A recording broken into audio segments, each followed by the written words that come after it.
Cahyokumolo dirawat di rumah sakit, Mahfud MD jadi Menpan RB AD interim. Menteri Koordinator Bidang Politik, Hukum dan Keamanan Mahfud MD dikabarkan menggantikan sementara posisi Cahyokumolo sebagai Menteri Pendayagunaan Aparatur Negara dan Reformasi Birokrasi. Informasi ini pun dibenarkan oleh Sekretaris Kementerian Pendayagunaan Aparatur Negara dan Reformasi Birokrasi Rini Widiantini.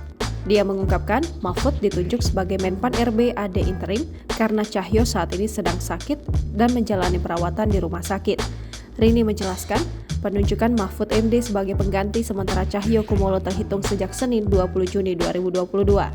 Sebelumnya, Rini mengatakan Cahyo masuk rumah sakit dan menjalani perawatan sejak sepekan lalu.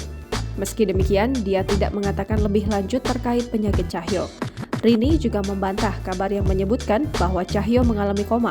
Menurut penjelasannya, Cahyo tidak koma melainkan harus menjalani perawatan secara intensif. Rini berharap kondisi Cahyo segera membaik. Ia meminta masyarakat mendoakan kesehatan Cahyo. Jangan lupa subscribe, share, komen, dan like ya!